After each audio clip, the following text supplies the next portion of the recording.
내가 또 너희가 수고하지 아니한 땅과 너희가 건설하지 아니한 성읍들을 너희에게 주었더니 너희가 그 가운데에 거주하며 너희는 또 너희가 심지 아니한 포도원과 감람원의 열매를 먹는다 하셨느니라. 아멘.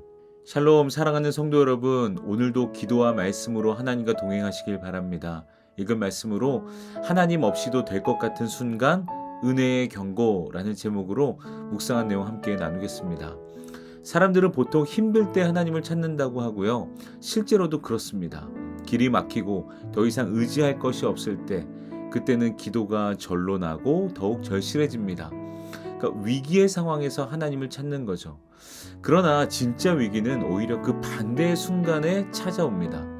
먹고 사는데 큰 문제가 없고 하루하루가 무난하게 굴러가며 평탄하고 평온하며 하나님을 굳이 찾지 않아도 당장 불편하지 않을 것 같은 순간이 바로 그때이죠. 여호수아 24장은 바로 그런 순간에 주어진 말씀입니다. 이스라엘은요, 이제 가나안 땅에 정착했고 전쟁은 거의 다 끝났으며 땅은 다 분배되었고 각 지파는 자기 성읍에 안정적으로 정착하여 살고 있었습니다. 광야의 절박함은 사라졌고 이제는 평탄한 일상이 시작되는 때였습니다. 그때 여호수아는 이스라엘의 모든 지파를 세겜으로 모읍니다. 이스라엘에게는 세겜은 그냥 아무 장소가 아니라 아브라함이 처음 약속을 받은 곳이며 야곱이 우상을 묻고 하나님께 다시 돌아선 자리이고 축복과 저주가 선포되었던 아주 의미 있는 현장입니다. 1절에 보니 여호수아는 이스라엘을 하나님 앞에 세웠다고 합니다. 세겜에서 하나님 앞에 섰다는 것은 단순한 모임이 아니라 예배의 자리, 결단의 자리, 즉 하나님의 약속을 기억하고 되새기며 하나님이 어떤 분이신지를 고백하고 생각하게 하는 그런 자리였습니다. 그 자리에서 하나님이 이스라엘에게 말씀하십니다. 1절부터 13절까지는요, 하나님이 직접 말씀하시는 부분인데 하나님은 내가 이런 말을 계속 반복하시면서 자신의 은혜의 역사, 하나님이 이스라엘에게 어떠한 일을 또 어떻게 신실하게 인도하셨는지를 증언하십니다. 하나님 먼저 이스라엘의 시작을 상기시키는데요, 이렇게 말씀하시죠. 너희의 조상들은 본래 강 저쪽에서 다른 신들을 섬기던 자들이었다고 하십니다. 바로 아브라함의 아버지 데라의 이야기죠. 이렇게 이스라엘의 시작은 믿음의 가문이 아니었습니다. 우상을 섬기던 집안에서 하나님은 아브라함 한 사람을 부르셨습니다. 이 말은 이스라엘 너네가 잘나서 그럴만해서 시작된 민족이 아니라 자격이 없지만 하나님의 전적인 은혜로 불러주심으로 시작된 민족이라는 말입니다. 은혜로 시작된 민족이 바로 이스라엘이죠. 이어서 하나님은 출애굽의 이야기를 시작하십니다. 역시 이스라엘이 강해서 담대해서 애굽에서 나올 수 있었던 것이 아니라 하나님이 직접 개입하셔서 길을 여셨고 홍해를 가르셨으며 원수를 물리치셨습니다. 이 말은 구원은 언제나 설명 가능한 인간의 능력과 너희들의 실력이 아니다. 바로 설명할 수 없는 하나님의 개입으로 은혜로 이루어진다는 것을 이야기합니다. 그러나 이스라엘은 이렇게 놀라운 하나님을 경험했음에도 광야에서 불평했고 흔들렸고 수없이 넘어졌습니다. 또 그러나 그때마다 하나님은 보호하셨고 특히 발람이 저주하려 할 때에도 저주를 축복으로 바꾸었다는 이야기를 하십니다. 하나님의 은혜의 이야기가 계속 이어지고 있습니다. 이제 하나님은 가나안 정복의 이야기를 하십니다.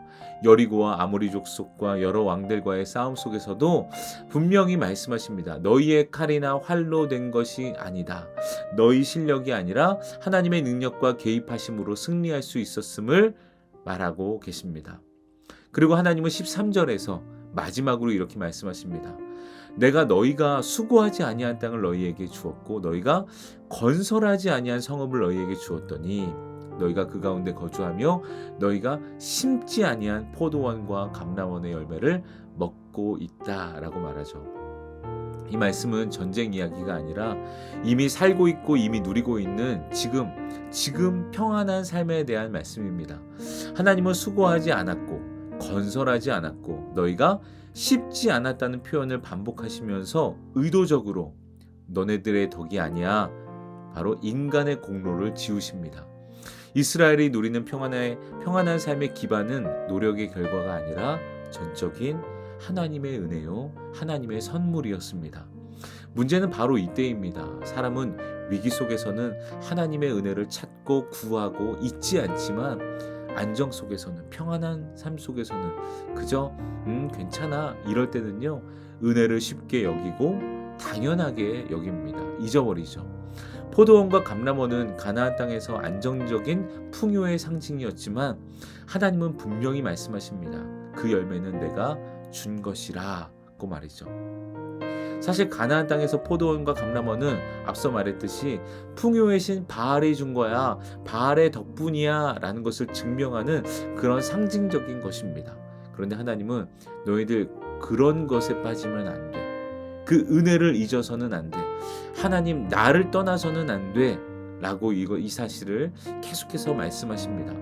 하나님은 이스라엘을 택하시고 가나안까지 이르게 하신 당신의 신실하신 인도하심을 계속 말씀하십니다.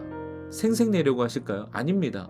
고난과 역경 후에 안정적인 삶을 살게 되는 이스라엘이 하나님을 잊고 바알을 선택하고 하나님을 잊고 풍요롭고 안정된 삶만 따를까봐, 그래서 결국 불행한 삶을 살까봐 염려돼서입니다.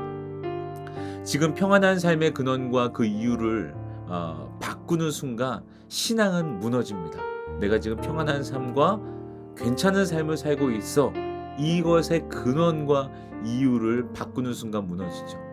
하나님은 이런 이야기를 쭉 나열한 다음 내일 말씀에서요, 여호수아로 하여금 오늘 너희가 섬길 자를 택하라 라고 말하게 하십니다. 여러분, 이 선택은요, 광야에서 요구된 것이 아니고 전쟁터에서 요구된 것도 아니라 평안과 안정과 은혜를 누리고 있는 지금 이 자리에서 선택을 요구하시는 것입니다. 우리는 종종 이 정도면 괜찮지 않을까? 하나님 없어도 일상은 돌아가겠지 이렇게 생각하지만 성경은 바로 그 순간이 가장 위기의 순간, 위험한 순간이라고 말합니다.